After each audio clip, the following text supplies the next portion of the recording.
आर्थिक रूप से कमजोर वर्ग के सदस्य द्वारा प्रस्तुत किए जाने वाला प्रमाण पत्र आप किस प्रकार से ऑनलाइन बना सकते हैं, जिसे हम लोग अंग्रेजी में EWS सर्टिफिकेट कहते हैं। इसी के बारे में स्टेप बाय स्टेप प्रोसेस में आपको बताने वाला हूं।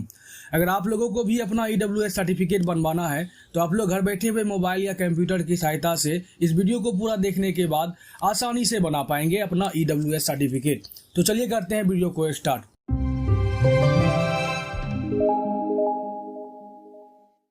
नमस्कार, मैं हरिशंकर, आप देख रहे हैं TRT इन हिंदी यूट्यूब चैनल। सबसे पहले आपको मोबाइल या कंप्यूटर में EWS सर्टिफिकेट बनवाने के लिए RTPS बिहार की जो वेबसाइट है इसे विजिट कर लेनी है।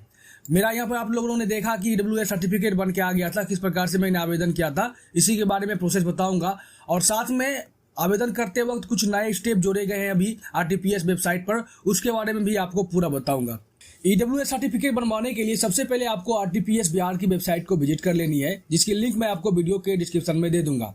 यहाँ आने के बाद यहाँ आप देखेंगे RTPS सर्विस के अंतर जनरल एडमिनिस्ट्रेशन डिपार्टमेंट, ये आपको ऑप्शन दिख जाएगा। अगर आप चाहे तो इस वेबसाइट को हिंदी में भी ट्रांसलेट कर सकते हैं, या हिंदी का आपको एक ऑप्शन दिख जाता है। अगर आप इस पर क्लिक करेंगे तो आपकी पूरी की पूरी वेबसाइट क्या हो जाएगी, हिंदी में हो जाएगी। तो यहाँ पे समान प्रशासन विभाग पर आपको क्लिक करना है। इसके बाद यहीं पे आपको मिलता है आर्थिक रूप से कमजोर वर्ग के लिए आय और संपत्ति प्रमाण पत्र का निर्गमन, आपको इस पर क्लिक करना है। फिर यहाँ पे अंचल स्तर पर आपको क्लिक कर देना है। अब आपके सामने में फॉर्म ओपन हो जाएगा। सबसे पहले यहाँ पे आप लिंक को सिलेक्ट करेंगे, फिर अभिवादन पर क्लिक करके अभिवादन को सिलेक्ट कर लेंगे।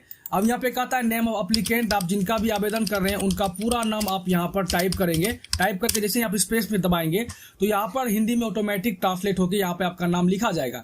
लेकिन एक बात का आप लोग ख्याल रखेंगे, अगर आप मोबाइल में करेंगे तो हो सकता है कि आपका ट्रांसलेट ना हो, तो आप किसी गूगल इंडी कीवर्ड या किसी हिंदी टाइपिंग वाले कीवर्ड की सहायता से अपना नाम हिंदी में टाइप कर लेंगे। अब यहाँ पे कहता है जन्म तिथि, तो आप इस पर क्लिक करेंगे और कैलेंडर में से आपको अपना जन्म तिथि यहाँ पर सिलेक्ट कर लेना है।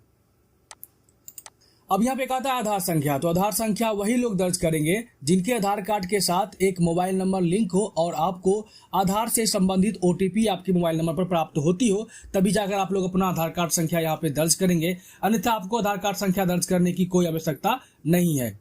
अब यहाँ पे कहता है राज्य, तो राज्य पर क्लिक करके अपने स्टेट को सिलेक्ट कीजिए। फिर जिला पर क्लिक करके आप अपने जिला को सिलेक्ट कर लीजिए। अब कहता है अनुमंडल, अनुमंडल को सिलेक्ट करेंगे। फिर प्रखंड को भी आपको यहाँ पर सिलेक्ट कर लेना है। अब स्थानीय निकाय के प्रकार में आपको 4 ऑप्शन मिल जाते हैं। आप नगरीय क्षेत्र से अगर आते हो, अगर शहरी क्षेत्र से आते हैं तो आप नगर निगम या नगर पंचायत के अंतर्गत आते होंगे, या अगर आप म्यूनसिपैलिटी के अंतर्गत आते हैं तो नगर परिषद के अंतर्गत आते होंगे। मैं किसी गांव से हूं तो यहाँ पर मेरा ग्राम पंचायत है, तो मैंने ग्राम पंचायत को सिलेक्ट करने दिया। अब यहाँ पर से आपको अपना क्या करना है, पंचायत को सिलेक्ट कर लेना है। फिर यहाँ पे कहता है वार्ड नंबर, जो कि ऑप्शनल है, आप चाहे तो दर्ज कर सकते हैं, अगर कोई इच्छा नहीं तो आप उसे छोड़ भी सकते हैं।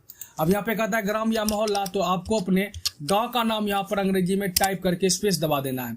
फिर यहाँ पे कहता है डाकघर, तो आपको अपना डाकघर कहाँ पोस्ट ऑफिस आपका पड़ता है, अपने पोस्ट ऑफिस का नाम आप यहाँ पर टाइप करेंगे। इसके बाद यहाँ पे कहता है थाना, थाना पर क्लिक करके अपने थाना को लिस्ट में से सिलेक्ट कर लेंगे। फिर यहाँ पे आपको अपना पिन कोड दर्ज कर देना है। पिन कोड दर्ज करने के बाद ये 2 ऑप्शन दिए गए हैं, होल्डिंग नंबर और सर्किल नंबर। अगर आपको होल्डिंग नंबर और सर्किल नंबर पता है तो आप दर्ज करेंगे, क्योंकि ये होल्डिंग नंबर और सर्किल नंबर नगर में रहने वाले लोगों का होता है, गांव वालों का नहीं होता है। वैसे ये नंबर भी जो है ऑप्शनल है, जरूरी नहीं है कि आप डालें ही, आप इसे छोड़ भी सकते हैं, लेकिन अगर आपके पास पता है, आपको पता है, तो आप जरूर भर दें। अब यहाँ पे देखिए ये 2 नए चीज जोड़े गए हैं। यहाँ पे क एवं ख में किसी एक को चुने। अब ये क एवं ख क्या है, ध्यान से समझ लीजिए इस बात को। पहला ऑप्शन कह रहा है कि केंद्र सरकार के अंतर्गत, जो अगर आप पिछड़े वर्ग में आते हैं और वहां पर केंद्र सरकार के अंतर्गत सेंट्रल में अगर आपका OBC सर्टिफिकेट है तो फिर आप यहां पर एक क को सिलेक्ट करेंगे। लेकिन अगर आप केंद्र सरकार के अंतर्गत नहीं आते हैं, सूची में नहीं है, और आप बिहार के अंतर्गत जितने भी जाति जनजाति होते हैं उनके अंतर्गत आते हैं, तो आप ख को सिलेक्ट करेंगे। तो हम लोग बिहार वाले हैं, बिहार में अप्लाई कर रहे हैं, तो यहाँ पर आप लोग ध्यान दें, ज्यादातर लोग ख को ही सिलेक्ट करते हैं। तो अब यहाँ पे ख को सिलेक्ट करेंगे। ख को सिलेक्ट करने के बाद यहाँ पे कहता है जाति, जाति पर क्लिक करेंगे। आप किस जाति से बिलोंग्स करते हो उस जाति को सिलेक्ट कर लेंगे। अब यहाँ पे कहता है नेम ऑफ फादर, तो जो भी आपके पिताजी का नाम होगा वो आप अपने पिताजी का नाम यहाँ पर बारीकी से दर्ज कर देंगे। फिर कहता है मदर्स नेम, तो आप अपने माँ का नाम भी आप यहाँ पे दर्ज करेंगे। नेम ऑफ हस्बैंड और वाइफ, अगर आप किसी महिला का अप्लाई कर रहे होंगे तब फिर आपको ये भरना है, अन्यथा आपको इसे छोड़ देना है। अब यहाँ पे कहता है मोबाइल नंबर, तो आपको अपना 10 अंकों का मोबाइल नंबर यहाँ पे दर्ज कर देना है।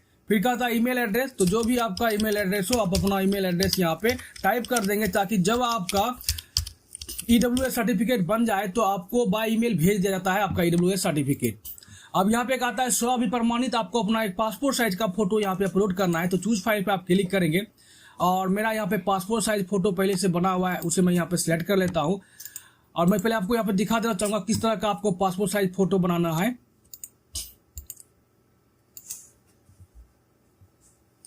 अब यहाँ पर देख लीजिए, फोटो जो आपका होगा, यहाँ पे फोटो में आपका सिग्नेचर होना चाहिए और अभिप्रमाणित आपका लिखा हुआ होना चाहिए। और ये फोटो बना लीजिए। बना लेने के बाद आप इस फोटो को यहाँ पे अपलोड कर देंगे। अपलोड करने के बाद यहाँ पे देखिए कहता है परिवार का कुल आय। तो यहाँ पर देख लीजिए, परिवार का कुल आय से समझिए, अगर आप अभी बैचलर है, आप स्टूडेंट है, आपका शादी नहीं हुआ है, तो फिर यहाँ पे परिवार का कुल आय में है आपके पूरे परिवार की कितनी आय है, तो वो आपको यहाँ पे दर्ज करनी है। लेकिन अगर आप शादीशुदा है तो आपको यहाँ पर अपनी आय दर्ज करनी है कि आप कितना कमा लेते हैं। तो फटाफट से यहाँ पे हम लोग अपनी आय दर्ज कर लेते हैं।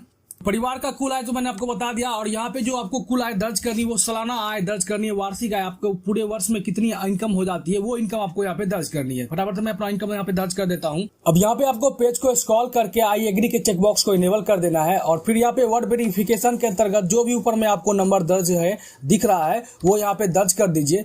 दर्ज करने के बाद आप यहाँ सबमिट पर क्लिक करेंगे।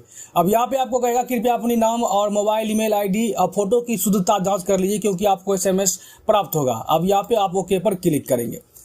अब जैसे सबमिट होगा तो जो अभी आपने आवेदन किया है, आपके आवेदन की सारी प्रीव्यू आपको यहाँ पर दिखाई पड़ जाती है। पेज को नीचे करेंगे तो यहाँ पे देखिए आपको मिलता है अटैच एनेक्स्टर। अटैच एनेक्स्टर पर आपको क्लिक करना है। अब यहाँ पे आपको अपना वेरीफाई करवाना पड़ेगा डॉक्यूमेंट्स कि आप सही आदमी हैं। तो यहाँ पर देखिए इन क्लोजर डॉक्यूमेंट्स पर क्लिक करेंगे तो इसमें आपको voter ID card, Aadhaar card, MNREGA job card, driving licence, PAN card, बहुत सारे पहचान पत्र का ऑप्शन मिल जाता है। आधार कार्ड को विशेषतर लोग सिलेक्ट करते हैं, सिलेक्ट कर लीजिए।